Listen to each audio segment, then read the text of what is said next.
In the stillness of dawn, while the outside world remains in a deep slumber, another world begins to awaken, our inner world.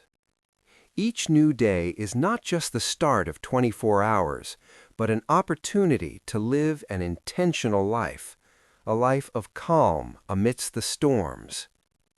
Have you ever felt yourself swept away by worries, the invisible pressures of modern life, work messages piling up, societal expectations, and the endless comparisons on social media?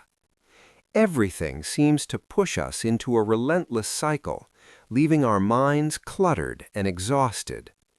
We yearn for peace, but we do not know where to find it. But the key to tranquility lies not in the outside world, but in how we face it. Stoic philosophy, an ancient school from Greece and Rome, taught us this thousands of years ago. Sages like Marcus Aurelius, Seneca, or Epictetus left us a priceless legacy, the art of living a meaningful and resilient life, regardless of circumstance. Today, let us explore a day lived in the spirit of Stoicism to see how these ancient principles can help us find peace in the modern world. This is not a rigid formula, but a suggestion, a journey back to oneself. Everything begins at the first moment of a new day. Instead of rushing to grab your phone, give yourself a moment of silence. As the first rays of sunlight creep through the window frame, the man in our story wakes up. There is no rush, no anxiety. On his face is a look of composure, ready to embrace a new day. The first thing he does is sit at his desk and open an old notebook. This is not just an ordinary diary. This is where he dialogues with himself. He writes down reflections on yesterday, lessons learned, and things he is grateful for. Grateful for a good night's sleep, for the fresh air, for having one more day to live and to strive. Then he spends time reflecting on the dichotomy of control, one of the core principles of Stoicism. He writes down things within his control, his thoughts, his actions, his attitude, and his choices, and things outside his control, the actions of others, the weather, and unexpected events. By clearly drawing this boundary, he frees himself from useless worries about things he cannot change. He focuses his energy on the only place he can make a difference, himself. After writing, he finds a quiet corner in the house to meditate. There is no need to be an expert. He simply sits down in a comfortable posture, closes his eyes, and focuses on his breath. He inhales, feeling the cool flow of air enter his body. He exhales, releasing all tension. During meditation, thoughts and worries may arise. That is perfectly natural. Instead of trying to banish them, he learns to observe them, like clouds drifting across the sky, without judgment, without attachment. He realizes that he is not his thoughts. He is the observer, the silent space through which those thoughts pass. Just 15 minutes of meditation each morning is enough to soothe the mind, bringing clarity and focus for the long day ahead. The body and mind are one. To have a clear spirit, we need a healthy body. After caring for his mind, he begins gentle movement. It doesn't need to be high-intensity workouts or a crowded gym. Sometimes it is just a few simple yoga poses to stretch the body after a long night, or a slow walk in the garden, listening to bird song and feeling each footstep on the ground. Movement is not only good for flexibility, but also a form of moving meditation. As he walks, he focuses on the sensation of his feet touching the earth, the rhythm of his breath, and the scenery around him. He immerses himself in the present, letting his mind rest from plans and worries. This is how he reconnects with his body and with nature, an endless source of energy. After moving, He spends time reading, but not scrolling through news feeds or reading sensationalist news. He chooses a few pages of philosophy, perhaps Meditations by Marcus Aurelius, moral letters by Seneca, or a classic work that helps expand the intellect and nourish the soul. This reading is like a conversation with the greatest minds in history. He learns to view life from a different perspective, a deeper one. He realizes that the problems he faces, the difficulties he encounters, have been experienced and reflected upon by humans for thousands of years.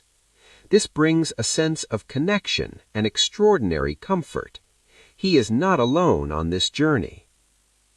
By starting the day with these intentional habits, writing to reflect, meditating to calm the soul, moving to connect, and reading to enlighten, he has built himself a solid inner fortress. He is prepared to face whatever that day may bring. And then the challenge appears.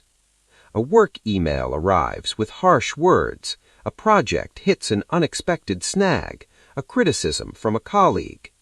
Previously, these things might have made him angry, anxious, or depressed.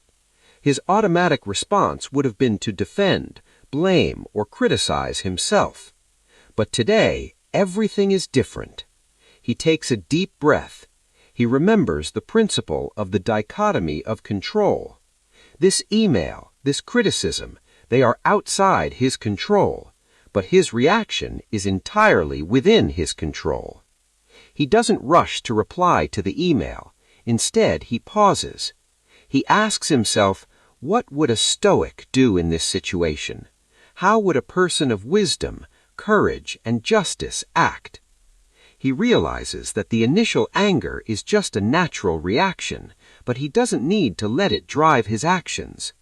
He detaches himself from that emotion and views the situation objectively. What is the real problem? What is the truth in the criticism? What can he learn from this situation? Once he is calm and has a clearer view, he drafts a reply.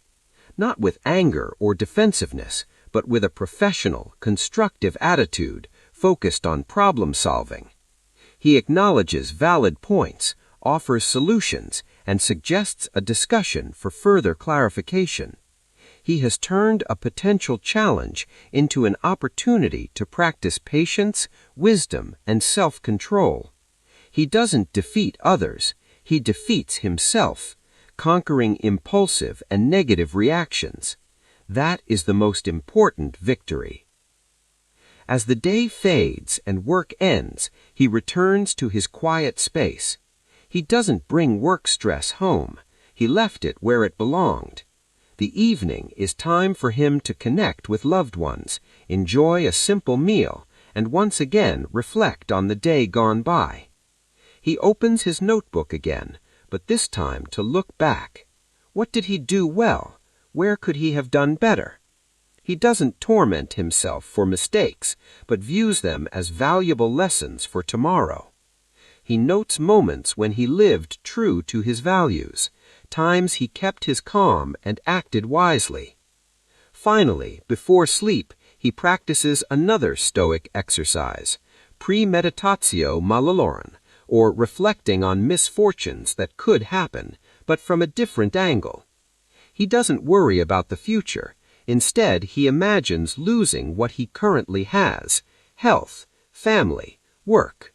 This is not to cause fear, but on the contrary, to increase gratitude and appreciation for what he has right now. He realizes that everything in life is temporary, and that makes him cherish every moment even more. The day ends as it began, in stillness. He looks out the window, watching the city lights come on. A gentle smile plays on his lips. It is not a smile of complacency, but a smile of inner peace, of a person who has lived a full day, intentional and meaningful. The journey of living in the Stoic spirit is not a destination, but a daily practice. There will be days we do well, and days we stumble. What matters is not perfection, but the constant effort to become a better version of ourselves, calmer, wiser, and more resilient before the storms of life. Life will always have challenges. We cannot control the waves, but we can certainly learn to surf them. And Stoic philosophy is the surfboard that helps us not just survive, but truly live with resilience and serenity. Thank you for listening. If you found these shares helpful, don't forget to like, subscribe to the channel, and share this video with those you love. May you always find peace on your journey.